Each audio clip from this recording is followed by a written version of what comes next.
Melania Trump has sued Hunter Biden for $1 billion. You see this, Clay? Yeah, we should ask Karol Markowicz about it because she is sitting about to talk with us. That was exactly what I was teeing up. Thank you.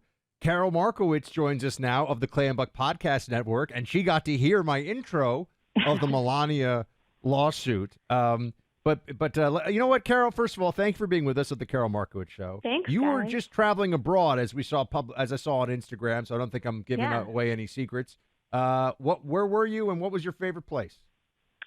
I was in France. My middle son, who's 12 years old, had a week-long history competition in Paris. He came home with a silver and bronze medal representing Florida, so very proud of him. This was, by the way, didn't you quiz us on some of the things? This is like not, hey, what year was Louisiana purchased style history. This is like super nerd history stuff. Right. It's really hard. Like, I don't know anything at his competitions, at his international ones. Like, at his regional ones, I'll have some answers. But see, I would like to say that if Clay and I teamed up, we would be able to give him a run for his money.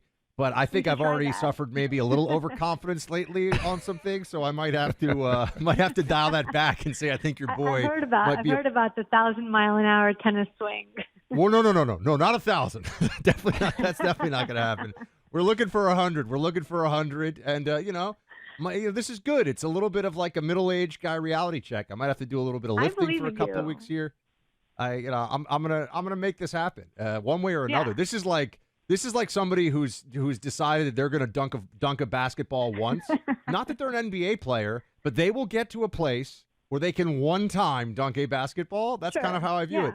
So all the people who are like, that's not, like pros serve 125. I'm like, I'm a middle-aged radio host who plays tennis like twice a month.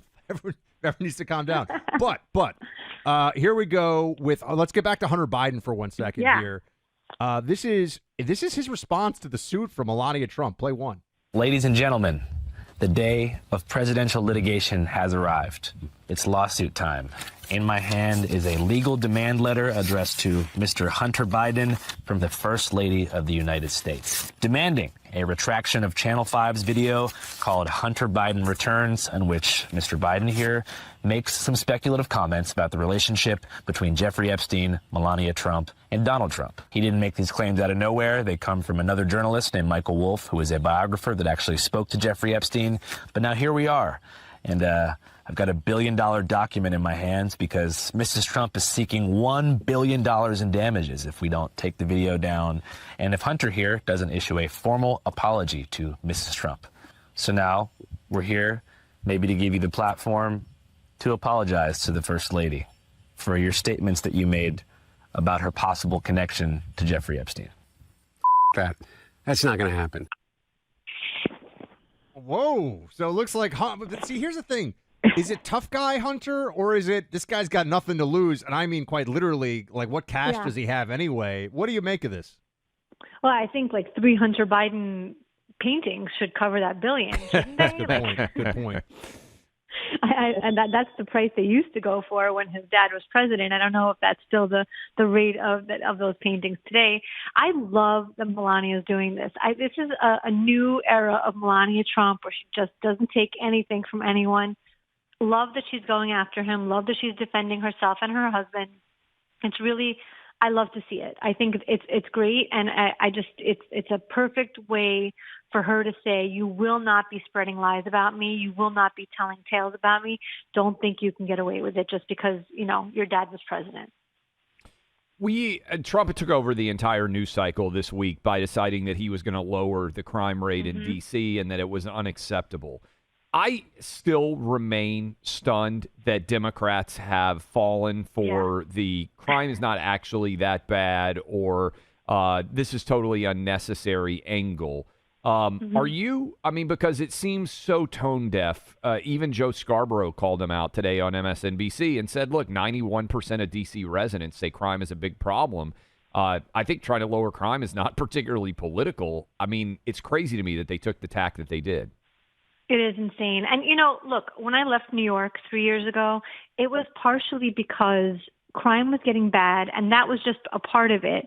But the real thing was that nobody would admit it. Like when you said to your, on a neighborhood chat, on a one of those boards online, hey, I'm getting worried, crime is getting bad, all the responses would be like, no, what are you talking about? Crime is not getting bad. You're being lied to by Fox News and et cetera. It was a very standard thing to deny that anything was happening. And that's what the media people are used to. They're used to just saying, we can't admit this is happening. If we admit this is happening, that means our philosophy of governing has failed. And that's exactly what it is, actually. It's the fact that when Democrats are in charge and they make crime basically legal, crime goes up, and that's the way it goes. So I'm not at all surprised that that's where the media went in 2020 when the riots were going on.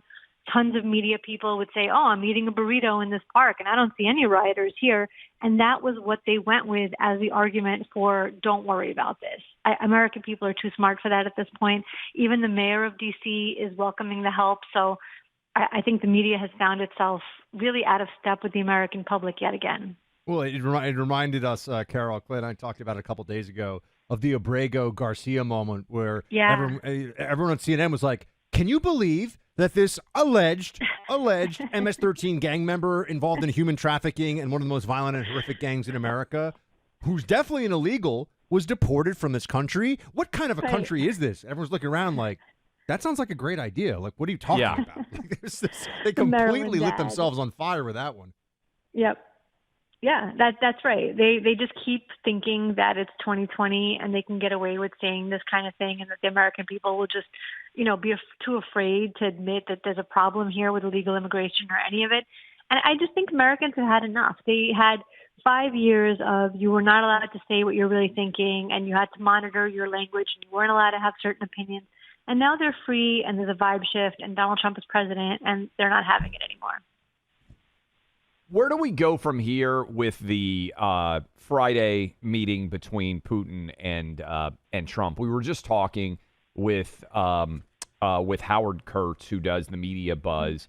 I actually think because of all the Russia collusion lies, it makes media coverage of any meeting between Trump and Putin almost impossible because they failed to analyze honestly this relationship for so long that even saying something honest today would feel boy who cries wolf. So how should the media at large approach this meeting face-to-face between Trump and Putin, and how do you think they will compared to what they should do? So I think that they should approach it as Donald Trump wants to help end bloodshed. He wants to help end a war that has been going on for a long time. And in a lot of ways, it has been at a stalemate where people are dying needlessly. How they will cover it is that Trump is Putin's stooge and he's in his pocket. And any kind of concession to Putin at all would be, just the absolute worst thing that could ever happen. Now, I am not a fan of Russia. I was born in Russia. I have no love for the place. I'm very anti-Putin. So I say this as somebody who, if I could wave my magic wand, Ukraine wins today and that's it.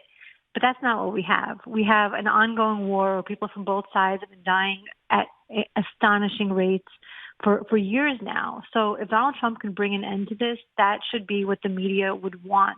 They should want a win for Donald Trump because that win means a win for the Russian people, for the Ukrainian people, and for America to be able to play that role on the world stage, in 2025. Carol, we haven't had a chance to talk to you about this yet on the show, but there's been less coverage of it lately, but for a couple of weeks there in particular, there was this very widespread, and not just among the usual, like, globalize the intifada, left-wing people who hate, everything Israel does is terrible. America's on puppet strings with Israel pulling all that stuff, right? I'm not talking about those people. We know where they are on this. The ones who are calling for a ceasefire on October 8th, that's a separate thing.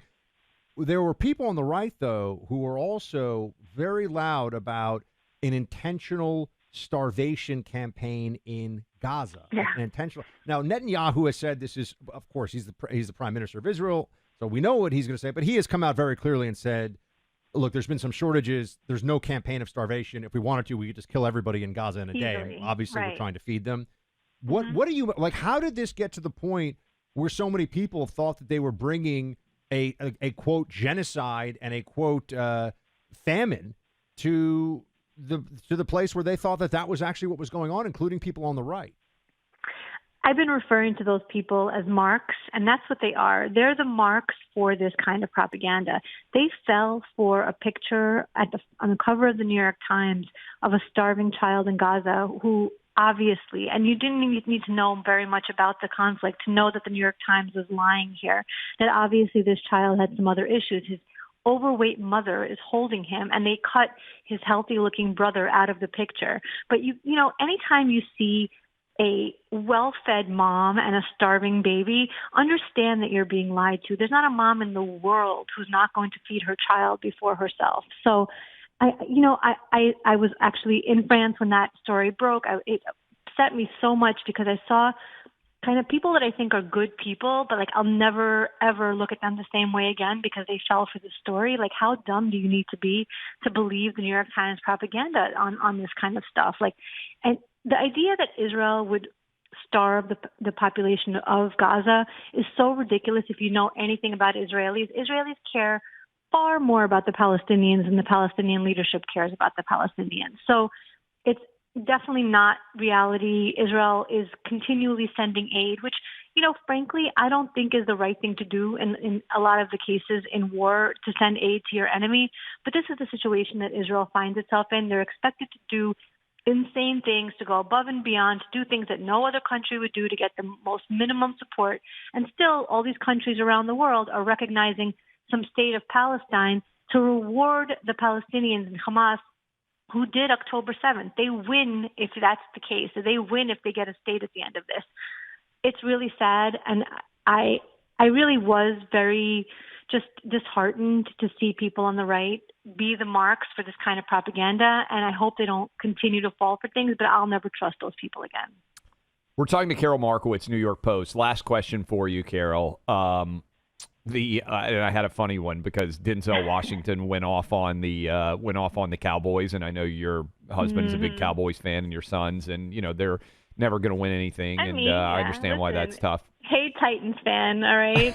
Yeah, well, we don't even attempt to try to defend the Titans at this point. But on a more interesting note, I thought you lived in New York City like Buck for a long time. Buck and I have debated how people who are not Mamdani supporters and people who truly think that he would be an awful choice should handle this. And I took the tack of, hey, you know what? Sucks for New York City, but at least if he wins, that's for nationwide for the midterms next year. He is a face of socialism, face of communism.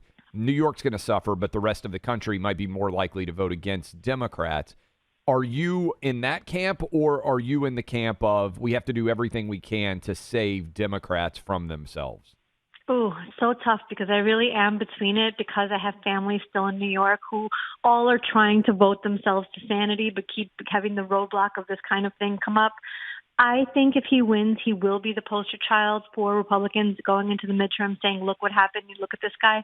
But because Trump has done such an incredible job on the border, the New York City just closed its last migrant hotel because they simply don't have enough people coming in anymore. So he might be able to skate for a little while and make it seem like New York's really not doing that bad under his, leadership. I'm a little worried about the strategy of using him in that case because I really do think he can make it seem like New York is doing just fine. And look, all the hysterics, were so wrong about how I was going to govern. But Karol, can I just jump in? That's what de Blasio inheriting a great situation for the first, 3-4 years of de Blasio. It was, what are you guys talking about? The city's super safe. Everything's great. And we kept saying, your policies are moronic. It's going to get bad. It's going to get bad. And then by the time it all got really bad, it was too late to just sort of turn the spigot off, and it was a mess. Exactly. So Mamdani has a very similar situation where the police chief, Tish, is very respected among police officers. She's doing a great job. Murder rate is way down. So he might be able to carry that kind of win, which is funny that Eric Adams can't run on it successfully. He brought murder rates down to a very low level in New York City. He should be proud of that. He should be running on that, but instead, I don't even know where he is. So it's interesting because it's exactly that same situation as de Blasio. He might be able to just make it appear that, look, nothing bad is going on under my leadership, but we know from the de Blasio years that simply can't last. It might be after the midterms, though, so I'd be wary of him being the mayor. Karol, outstanding stuff as always. Appreciate you Thank you coming so on. much, Encourage guys. everybody to sign up for the podcast. I think I'll be your guest next week. So there Yes, you go. That's right. something to be fun. Thanks so much, Clay. Thanks. All right. Thank you for coming on with us. That's Karol Markowicz, New York Post. Let's save some money for everybody right now. $1,000 over the course of a year if you make the switch right now to a new cell phone provider, and that cell phone provider should be Pure Talk. $25 a month, unlimited talk, text, whole lot of data. That's pretty unbelievable. They haven't raised that $25 a month price in a very long time. Pure Talk uses the same 5G network, same 5G towers as one of those three companies. You get the same quality of service at a fraction of the price. And with Pure Talk, you can keep your phone and your same phone number from your cell phone. Dial pound 250, say Clay and Buck. That way, you'll save an additional 50% off your first month. You can switch over to Pure Talk in about 10 minutes' time. All you have to do is dial pound 250, say the keywords Clay and Buck to switch to Pure Talk. Wireless by Americans, for Americans. That's Pure Talk. Get hooked up today.